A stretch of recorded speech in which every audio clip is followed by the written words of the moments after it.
Bonjour à tous et bienvenue sur ma chaîne, j'espère que vous allez bien. On se retrouve aujourd'hui pour un nouvel épisode de ma série sur mes gammes de crayons. Du coup, aujourd'hui c'est le tour des luminances. Alors les luminances, c'est des crayons que j'ai acquis il y a à peu près un an. J'ai dû les avoir pour Noël dernier, quelque chose comme ça. C'est des crayons que j'aime énormément, à base de cire. C'est des crayons très crémeux. Donc on va partir sur la partie qui est sur la couvrance. Donc comme pour les polis, les prismas ou les irogitènes, je vais vous montrer leur couvrance sur 8 couches de crayon. Vous voyez un peu la différence. Donc, toujours pareil, je caresse le papier avec mon crayon, je n'appuie absolument pas. On est parti pour la couche numéro 2.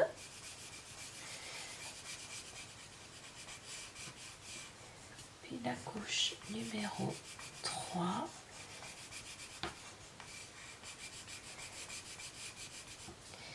Puis la couche numéro 4. Puis la couche numéro 5, numéro 6, numéro 7 et numéro 8. Donc le numéro 8, c'est la teinte la plus foncée qu'on puisse obtenir. Donc vous voyez qu'au niveau de la couvrance, je vais vous rapprocher un petit peu, j'espère que le focus se fera comme il faut. C'est des crayons qui sont très couvrants, qui sont gras. La mine est très tendre, donc elle s'use un peu vite par contre. Pardon. Hop. Alors, après, on va regarder au niveau des dégradés, donc à l'appui. Donc c'est des crayons à cire donc qui se mélangent très très bien entre eux. Ça se mélange tout seul. Donc normalement à l'appui c'est idéal.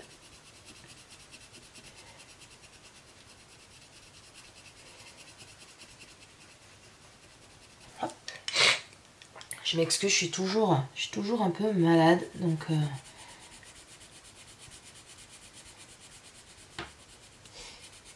mais bon, moi les hivers c'est tout le temps comme ça, je chope toujours froid et si je fais pas de vidéo dès que j'ai un petit rhume, ça va être la catastrophe.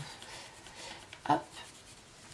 Et la dernière couleur, donc tout en une seule couche.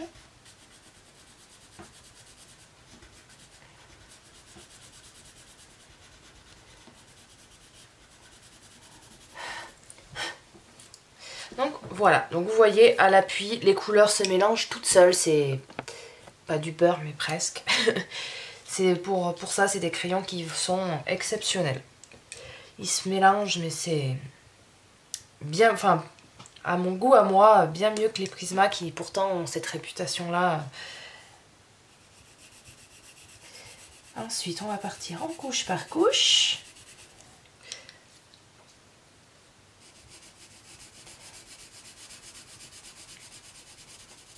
Donc en couche par couche, il fonctionne également très très bien. On peut se permettre de faire beaucoup de couches avant qu'il ne sature le papier. C'est idéal. En même temps, des crayons de cette qualité-là, s'ils saturaient le papier au bout de 2 couches, ça serait très regrettable, j'avoue. Hop. Deuxième couche. Je vais essayer de boucler mon dégradé en 3 couches maxi, parce que sinon on y a demain.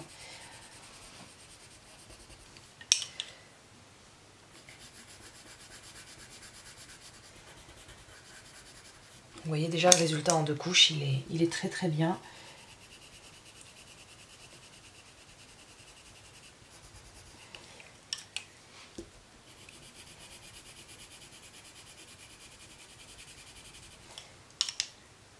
Et en 3 couches, c'est parfait. Même si on pourrait en faire beaucoup plus sans que ça sature le papier. Hein. Voilà. Donc là, pour moi, que ce soit à l'appui ou en couche par couche, le résultat est absolument top. Il n'y a rien à dire sur ces crayons. Alors, ensuite, à l'arraché. Donc, on est parti. C'est pas les crayons que je préfère utiliser pour cette technique-là, même s'ils marchent. Parce que comme tout crayon gras, voilà, la mine s'écrase un peu et c'est pas le plus agréable pour faire cette technique-là. Moi, dans les gammes que je possède, j'ai des crayons qui marchent beaucoup mieux pour faire un colo à l'arraché. Même si, voilà, en prenant son temps et en taillant bien ses crayons, là, ils sont peut-être pas assez taillés d'ailleurs.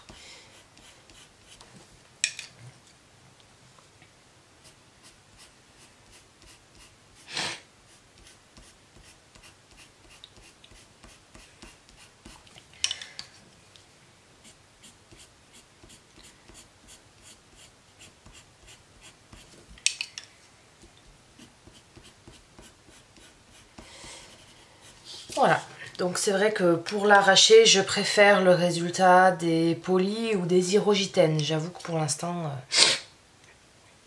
Ensuite, au niveau du crayon blanc. Donc, on va partir sur le blanc, puis ensuite la couleur. On va prendre le même bleu qu'au-dessus, donc c'est mon bleu intermédiaire.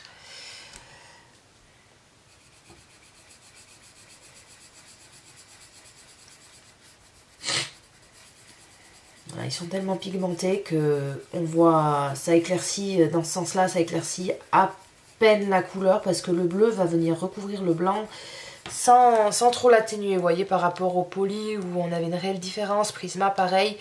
Là, il y en a une légère, mais bon, pas des masses quoi. Ensuite, le crayon de couleur et ensuite le blanc. Donc là par contre ça va éclaircir davantage ma couleur. Et ça va la lisser aussi, un peu comme le ferait un blender. Donc voilà, pour éclaircir la couleur, vaut mieux passer d'abord la couleur et ensuite le crayon blanc. Enfin, c'est que mon avis.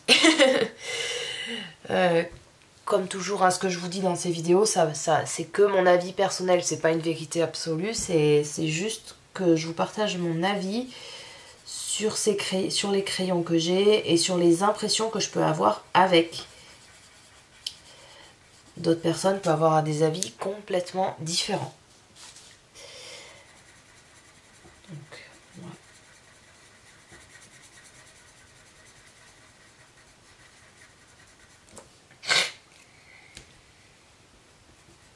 Faire le petit dégradé avec mon crayon blanc.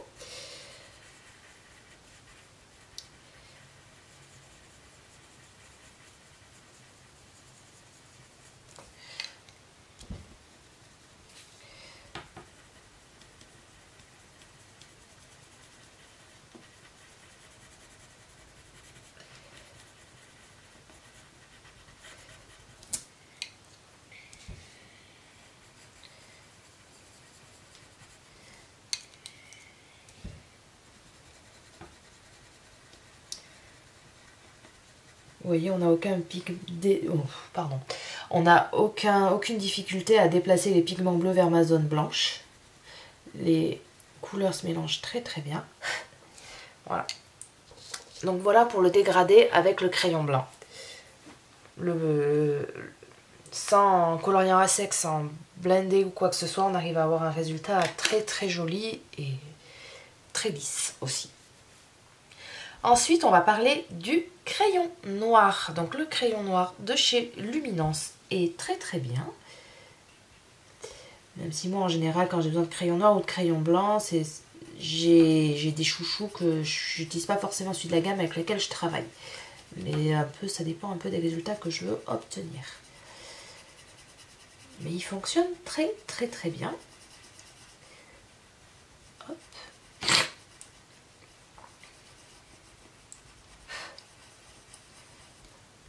Donc voilà, il est opaque, juste ce qu'il faut. Bon après si on compare par exemple au Prisma, le Prisma est un noir plus intense, plus profond je trouve. Par contre il va se rapprocher un peu du noir Polychromos.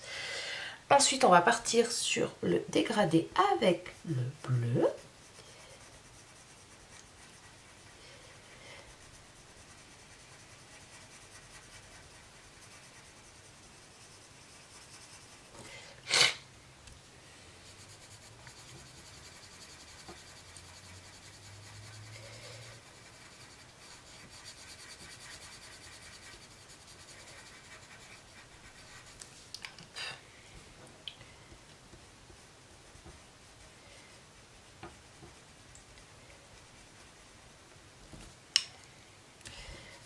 Vous voyez, déjà rien qu'en une couche, le dégradé c'est quasiment fait tout seul et la démarcation est pas invisible, mais presque. Voilà, le dégradé a été très facile à faire. J'ai peut-être un peu trop tiré mon foncé vers mon bleu, quoique. Ensuite, je vais vous parler du nuancier des luminances. Alors, je possède les 100 teintes, donc la gamme complète. C'est une gamme que j'aime énormément et qui a de très jolies couleurs. Moi je trouve que ce qui est bien avec cette gamme, c'est qu'on a autant des tons très clairs et on a aussi des teintes très foncées. On a des bleus et des verts qui se rapprochent presque du noir. Et c'est pas toutes les gammes de crayons qui permettent d'avoir ce genre je vais dire de panel ou de... Je sais pas comment vous dire ça, c'est... Moi je le trouve assez bien équilibré, bien qu'il manque quelques roses, mais il y a des roses très intéressants que je ne retrouverai pas forcément dans d'autres gammes. Donc vous voyez, on a le blanc, là on a un rose très clair, on dirait presque que c'est du blanc, et pareil pour le jaune, là on a des teintes qui sont très pâles, là les 4 premières, très pâles. Après des jaunes orange, on a un vrai rouge, on a 2 vrais rouges, et ça c'est pareil, on n'a pas ça dans toutes les gammes. Le vrai rouge, bien rouge, et ben c'est vrai que... On le trouve pas partout, on va trouver souvent le rouge qui tire un peu vers le bordeaux, vers le marron, vers le rose, mais ce rouge là, je l'aime énormément. D'ailleurs mon crayon il est devenu tout petit. Après on a des bordeaux, on a ce rose-ci, on a des teintes violet. J'aime beaucoup cette teinte là, c'est un rose, le rose hibiscus, ça fait un peu vieux rose. J'aime beaucoup, on a quelques violets, on a un violet gris que j'aime aussi énormément. Ce bleu là aussi c'est une de mes teintes préférées dans cette gamme. On a des teintes de turquoise qui sont très peps. En teinte de vert, on a des verts qui tirent un peu sur le gris, des verts vachement plus peps, pareil. Après on a des espèces de teintes naturelles, des ocres, des teintes peau. Parce que vous trouvez aussi le set peau. Moi je fais tous mes portraits avec mes luminances. C'est la gamme de crayons que je préfère pour réaliser mes portraits. Vous avez aussi des jolis ocres et en gris vous avez des sépias, des gris français qu'ils appellent, et après des gris de Payne et le noir. Voilà, moi c'est une gamme de crayons que j'aime énormément, autant de par leur nuancier que de par la sensation que je peux avoir avec eux quand je colorie, bien qu'il y ait quand même certaines teintes que je trouve qui grattent un peu plus le papier que d'autres. Il y a des teintes que je trouve moins agréables que d'autres à travailler et je sais pas pourquoi, je sais que je suis pas la seule à l'avoir remarqué. Donc au niveau du nuancier, il va falloir que je mette du coup, comme pour les autres gammes, une note sur 10.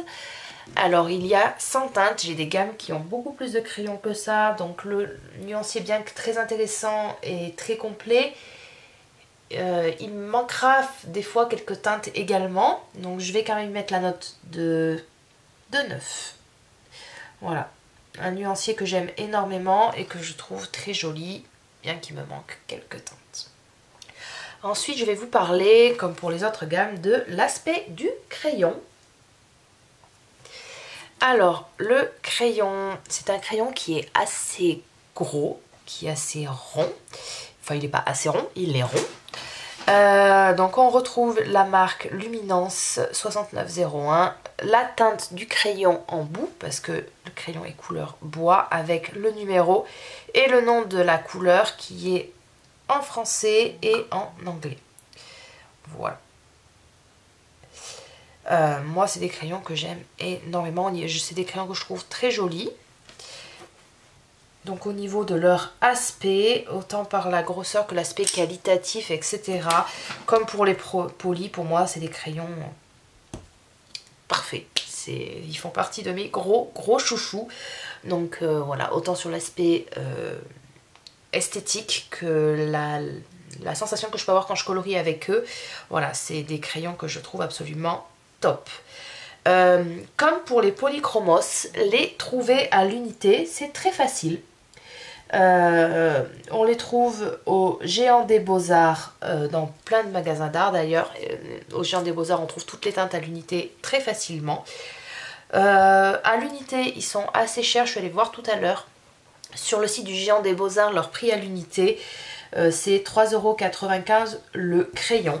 Donc si on multiplie ça par les 100 teintes, et ben ça vous fait presque 400 € la gamme complète si vous les prenez tous à l'unité. Donc voilà, c'est des crayons quand même qui sont chers, mais qui ont d'une qualité pour moi, enfin ils valent leur prix et ils valent leur réputation.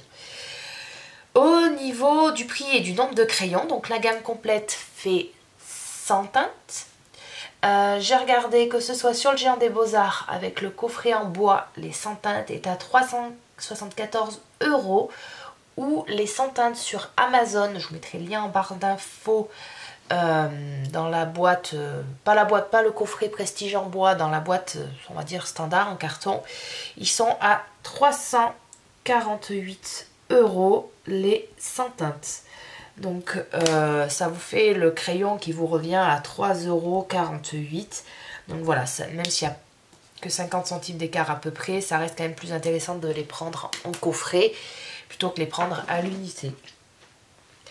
Pour clore un peu mon avis sur les luminances, c'est une des gammes les plus chères que j'ai eues, que je me suis offerte. Mais c'est clairement une de mes gammes favorites. Pour moi, je n'hésiterai pas, je rachèterai les 100 teintes à nouveau sans la moindre hésitation malgré le prix. Après, il faut pouvoir y mettre ce budget. Si vous voulez les essayer, vous les procurer à l'unité, quelques teintes, quelques combos par-ci par-là, c'est une très bonne idée pour vous faire une idée sur ces crayons. Et pourquoi pas après les compléter tranquillement à l'unité, en prendre 3-4 de temps en temps. Voilà. Ouais, pour moi c'est des très bons crayons. C'est quasiment enfin tout ce que j'ai, c'est presque c'est pas mes chouchous, mais ils sont dans le haut du classement, même si j'aime toutes mes gammes que j'ai quasiment. Ensuite, je vais revenir sur certains commentaires qu'on m'a laissés sur mes dernières vidéos. On m'a demandé si je ferais des présentations dans le même esprit d'autres gammes un peu moins chères, un peu moins, des gammes moins milieu de gamme on va dire, style les Arteza, les Broadfunner, des choses comme ça. Malheureusement non, pour la simple et bonne raison que je ne possède pas ces gammes et je ne projette pas de les acheter prochainement. Donc si jamais je change d'avis et que je les achète, je garderai cette feuille pas loin pour vous faire la même présentation avec d'autres gammes, il n'y a pas de souci. Voilà, mais c'est pas prévu et c'est pas, pour moi c'est pas à l'ordre du jour non plus. Pardon, ça a coupé. Du coup, je disais que j'espère que cet épisode sur les luminances vous aura plu et qu'on se retrouve à très vite pour une prochaine vidéo où je vous parlerai des Holbein. A bientôt, prenez soin de vous, bye bye.